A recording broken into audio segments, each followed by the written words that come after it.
एक सुंदर से जंगल में चिड़िया, कौवा, कबूतर, चील, तोता सभी पक्षी एक बड़े पेड़ पर घोंसला बनाकर बहुत ही प्यार और मोहब्बत से रहा करते थे।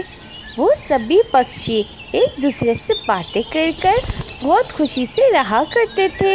हर रोज मिलके भोजन ढूंढते ढूंढते शाम के वक्त चील के घोंसले के पास आके चील के पास आए रेडियो सुनने, गाने और समाचार सुनकर अपने अपने घरों में चले जाया करते थे। उस दिन भी अंधेरा हो रहा था। सूरज आहिस्ता आहिस्ता धरती के अंदर जा रहा था। कौवा और चिड़िया अपने अपने घोंसलों में जाने के लिए अपने पैरों में फल पकड़े अपने घोंसले में जा रहे थे। अब मैं तुम्हारी बात मानकर तुम्हारे साथ फल ढूंढने नहीं आऊँगा। तुमने तो कहा था कि फलों का दर बहुत करीब है। मैं तो बस एक फल खाकर और एक फल अपने पैरों में पकड़कर लेके जा रही हूँ। कौवा ऐसे गुस्से में बोलती है, ये क्या बात कर रही हो कौवे? मुझे तुम्हारी यही बातें बिल्कुल भी नहीं पसंद है। तुमने ही तो मुझे कहा था कि फल दिखाई दे तो मुझे बताना। अब मैंने तुम्हें बताया है और तो तुम्हारे साथ मैं भी तो आई हूँ ना। अगर समाचार खत्म होने से तेरी पिटाई मेरे हाथों से कायम है। ऐसे कह के कौवा और जोर से आगे जाने लग जाता है। चिड़िया ऐसे ही खामोश होकर चुपचाप उड़ने लग जाती है। इस तरह दोनों उड़ते जाते समय वहाँ चील के घोंसले में कबूतर और तोता और चील तीनों मिलकर रेडियो पे फिल्मी गाने सुन रहे थे। तब कौवा और चिड़िया चील के घोंसले में आते हैं। गाने शुरू हुए कितनी देर हो गई? कालू कौवे, बस थोड़ी देर पहले ही शुरू हुआ है।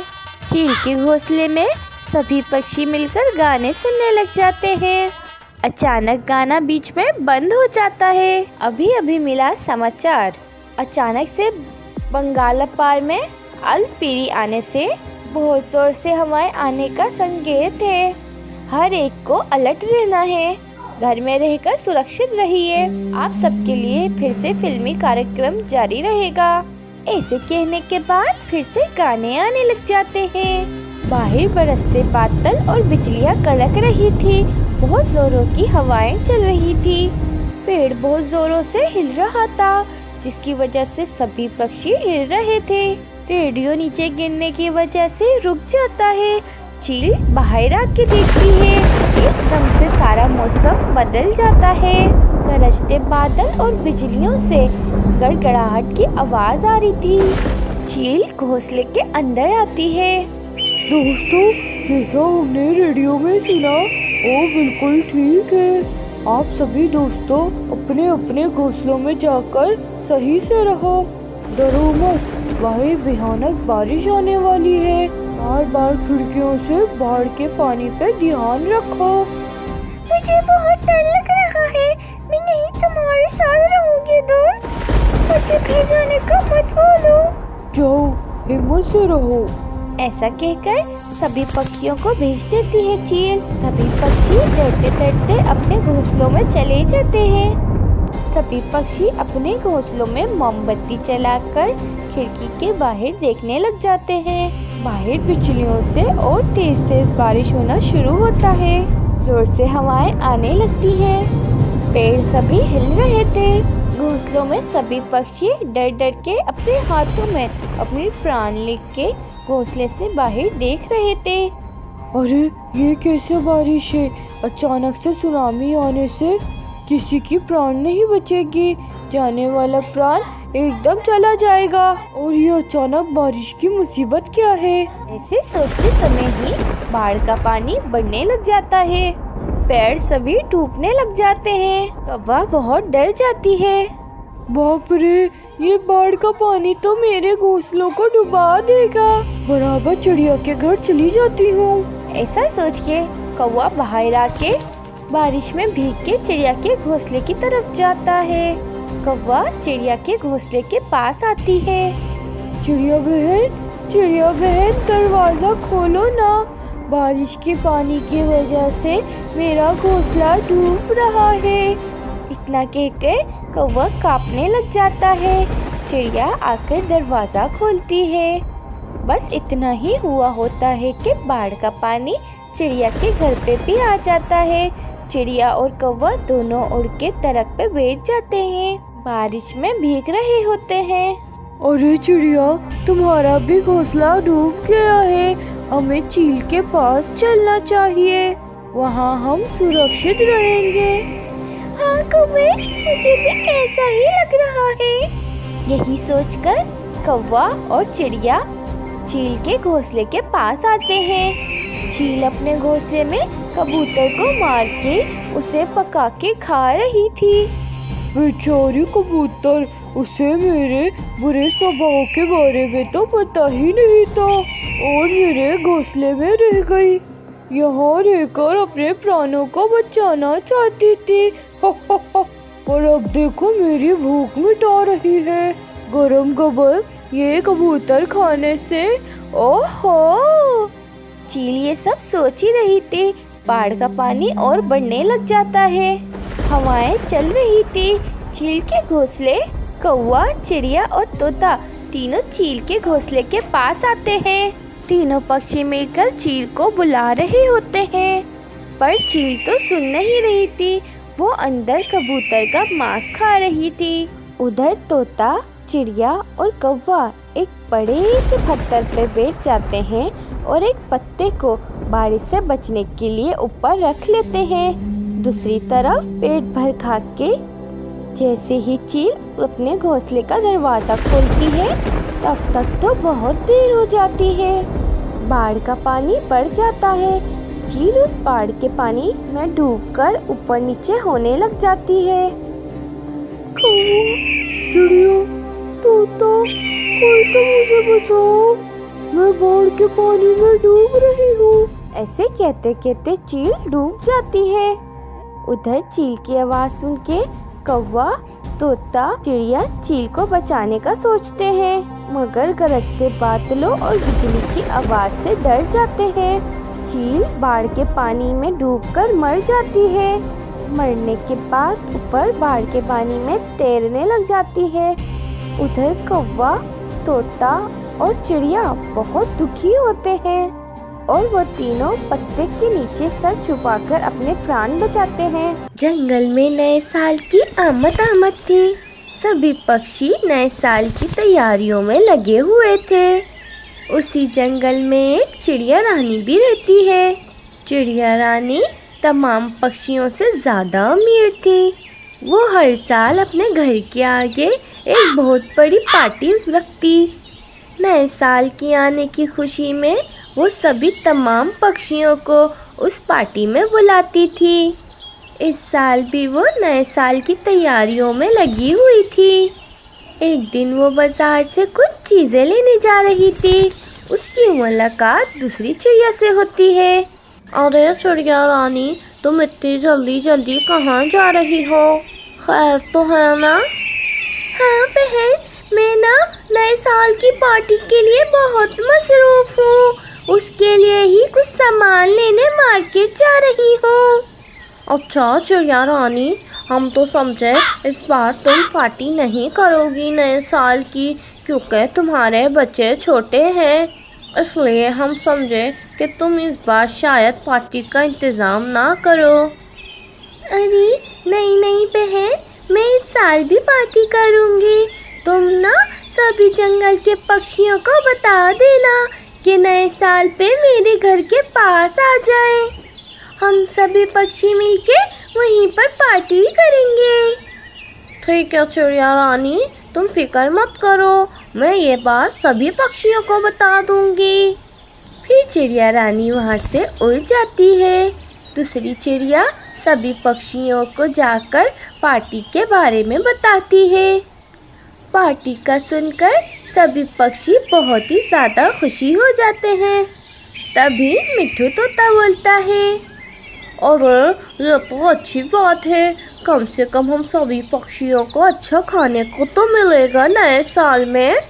और साल में एक ही बार तो अच्छे खाने को मिलता है। हाँ तोते मियाँ, अब सब लोग नए साल की पार्टी में जाने के लिए तैयारियां कर लो। सभी पक्षी नए साल की तैयारियों के लिए मसरूफ हो जाते हैं। नए साल की रात को सभी पक्षी चिड़िया रानी के घर के पास आके खड़े हो जाते हैं। चिड़िया रानी का घर बहुत सुंदर सजा हुआ था। सभी पक्षी देखकर हैरान हो जाते हैं। वहीं वे कालू कौवा अपने दोनों बच्चों के साथ आया हुआ था। तभी वो अपने बच्चों से कहता है, अरे बच्चों, वो देखो चिड़िया रानी के बच्चे बैठे हुए हैं, तुम दोनों भी उनके साथ जाकर खेलो। इतना कहते ही वे दोनों बच्चे उड़कर चिड़िया के बच्चों के पास चले जाते हैं। तमाम पक्षी एक दूसरे से बातें करने में मसरूफ थे। चिड़िया रानी भी बातें कर रही थी। तभी वहाँ पर उल्लू आ जाता है और वो बोलता है, चिड़िया रानी, यहाँ तुम बातों में लगी हुई हो, वहाँ तुम्हारे बच्चे कालू कौवे के बच्चों के साथ लड़ रहे हैं। हाय उल्लू, ये तुम क्या कह रहे हो? मैं ठीक कह रहा हूँ, भले तुम खुद जाकर देख लो। सभी पक्षी चिड़िया रानी के साथ चले जाते हैं। जब चिड़िया रानी और सभी पक्षी वहां पहुंचते हैं तो चिड़िया रानी के बच्चे और कालू कौवे के बच्चे आपस में बहुत बुरी तरीके से लड़ रहे होते हैं। चिड़िया रानी और कालू कौवा अपने अपने बच्चों को अलग अलग करते हैं। चिड़िया रानी बहुत ज़्यादा गुस्से में होती है। वो कालू कौवे से कहती है, अरे कालू कौवे, तुम्हारे बच्चों की इतनी हिम्मत कि वो मेरे घर पे आकर मेरे बच्चों से लड़ेंगे।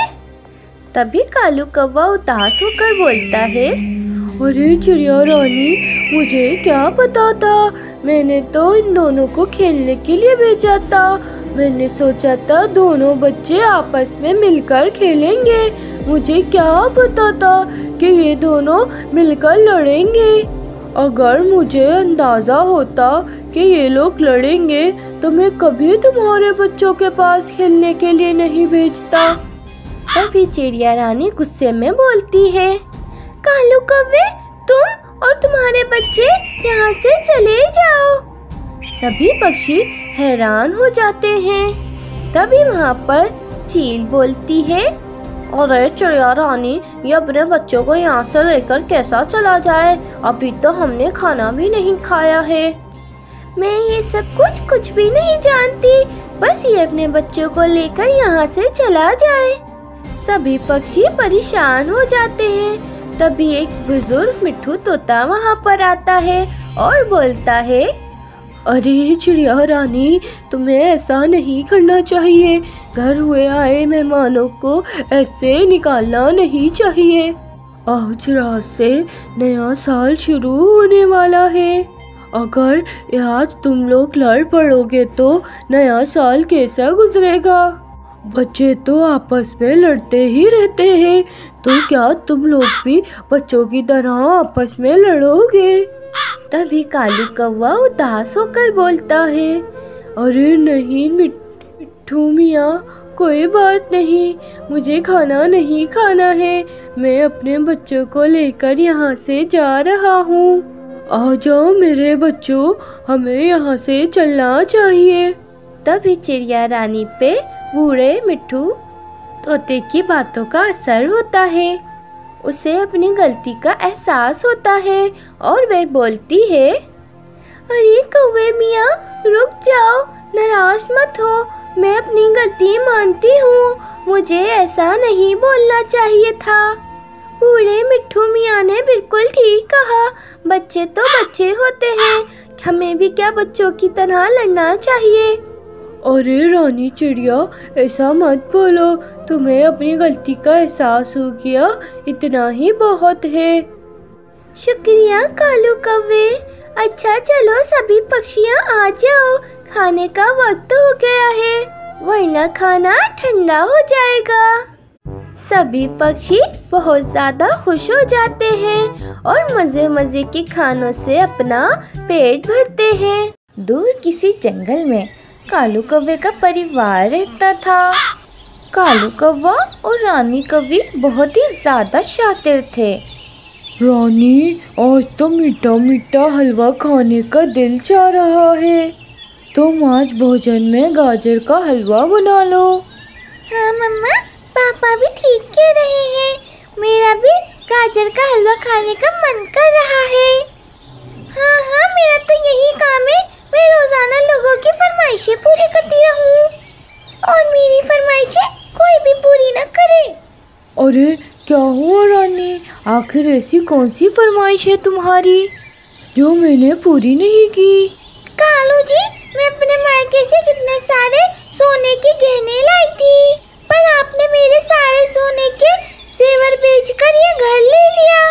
अब तो मेरे पास कुछ भी नहीं है। रानी, उस समय हमें पैसों की ज़रूरत थी और गहने तो मुश्किल वक्त में ही काम आते हैं। और मैंने तुमसे कहा तो था, जब मेरा काम चलने लगेगा तो मैं तुम्हें सारे सोने के गहने दोबारा से दिला दूंगा। बस कालू जी, मुझे नहीं पता, आप मुझे मेरे सोने के गहने वापसी ला कर दें ताकि मैं उसे पहन के पूरे जंगल में घूम सकूं। नहीं नहीं रानी, अभी मेरे पास पैसे नहीं है कि मैं तुम्हें महंगे महंगे सोने के सेट दिला सकूं। तुम कुछ समय और रुको। बस कालू जी, मुझे नहीं पता, मुझे एक सोने का हार ला के दे, नहीं तो मैं आपकी शिकायत अपने मायके में कर दूंगी अपने भाई से। और फिर आप मेरे भाई को जानते तो है ना कि मेरा भाई आपको उठा उठा के पटकेगा। नहीं नहीं रानी, तुम्हारे भाई से तो मैं 2 बार पिट चुका हूँ। मैं तुम्हें कहीं से भी सोने का हार लाकर दे दूंगा। बस तुम ये बात अपने भाई को नहीं बताना। ठीक है, जाओ फिर जल्दी और मेरे लिए सोने का हार लेकर आओ। फिर कालू कौवा वहाँ से चला जाता है। अरे कालू कौवे, खैरियत? क्या बात है मेरे दोस्त, तुम्हें कुछ कहने चाहिए? बबलू कौवे, तुम्हें पता है ना, मेरे हालात अभी कुछ अच्छे नहीं हैं। और तो और मेरी रानी कौवे मुझसे जिद कर रही है कि उसे एक बढ़िया सा सोने का हार चाहिए। अब तुम ही बताओ ना, मैं इतनी गरीबी में उसे सोने का हार कहाँ से लाके दूंगा? कालू कौवे, ये पत्नियाँ बहुत ज़्यादा परेशान करती है, इसलिए मैंने अभी तक शादी ही नहीं की है। सारे परेशानियों से आज़ाद हूँ मैं। हाँ बबलू कौवे, तुम ठीक कह रहे हो, परंतु मैं इतना महंगा सोने का हार कैसे खरीदूंगा? कालू कौवे, जैसा मैं बोलता हूँ तुम वैसे ही करो। मेरे पास असली सोने के हार के साथ साथ नकली सोने के भी हार होते हैं। तुम रानी कौवी को नकली सोने का हार ले जाकर दे दो, उसको कौन सा पता चलेगा कि ये असली है या नकली। अरे वाह बबलू कौवे, क्या उपाय निकाला है। बस अब तुम जल्दी से मुझे एक नकली सोने का हार दे दो। फिर बबलू कौवा कालू कौवे को एक नकली सोने का हार दे देता है। अरे वाह बबलू कौवे, ये तो बिल्कुल सोने का हार लग रहा है। अब मैं चलता हूँ। रानी कौवी तो बहुत ज़्यादा खुश हो जाएगी ये देखकर। तो ये कहकर कालू कौवा खुशी खुशी अपने घर की तरफ चला जाता है। फिर कालू कौवा खुशी खुशी रानी कौवी के पास आता है और रानी कौवी को वह सोने का हार दिखाता है। बस रानी, अब तुम मुझसे नाराज नहीं होना, क्योंकि मैंने अपना वादा जो पूरा कर दिया है। हाँ कालू जी, आप बहुत अच्छे हैं और ये हार भी बहुत अच्छा है। अब मैं आपसे कभी नाराज नहीं होंगी और आपकी शिकायत अपने भाई से कभी भी नहीं करूँगी। ये सारी पत्नियाँ एक जैसी ही होती हैं, सोने का हार देखकर खुशम खुश हो जाती हैं और सारी पुरानी बातें भूल जाती हैं। अगली सुबह हो जाती है। रानी कौवी नकली सोने का हार पहनकर अपने दोस्तों के पास आती है। अरे पक्षियों, ये देखो, कल ही कालू जी ने इतना महंगा सोने का हार दिलाया है। देखो देखो, तुम सबके पास है। अरे रानी कौवी, ये तो बहुत सुंदर है और ये तो काफ़ी महंगा भी लग रहा है। मतलब रानी कौवी, कालू कौवी ने अपना वादा पूरा कर ही दिया और तुम्हें सोने का एक बढ़िया सा हार दिला ही दिया। हाँ कोयल बहन, मैं बहुत ज़्यादा ही खुश हूँ अब ये सोने का हार मैं अपने गले में हमेशा पहनी रहूंगी, कभी भी नहीं उतारूंगी। मीनू चिड़िया रानी कौवी का सोने का हार गौर से देखती है और कहती है, रानी कौवी, ये जो तुम्हारे और मेरे गले में हार है ये तो एकदम एक जैसा है, और तुम्हें पता है ये बहुत ही ज़्यादा महंगा है। इसका मतलब मीनू चिड़िया, कालू जी ने मेरे लिए बहुत ही महंगा सोने का हार लिया है। हाय कालू जी कितने अच्छे हैं। वो सब तो ठीक है, पर ये तो बताओ कि मीनू चिड़िया की तरह तुम्हारा हार क्यों नहीं चमक रहा रानी कौवी? कहीं गहने बेचने वाले ने कालू जी को नकली सोने का हार तो नहीं दे दिया ना? बुलबुल की बात सुनकर रानी कौवी काफ़ी परेशान हो जाती है और वे वहाँ से चली जाती है। कालू जी, आज आपने मेरी बहुत ज़्यादा ही बेइज्जती करवाई है।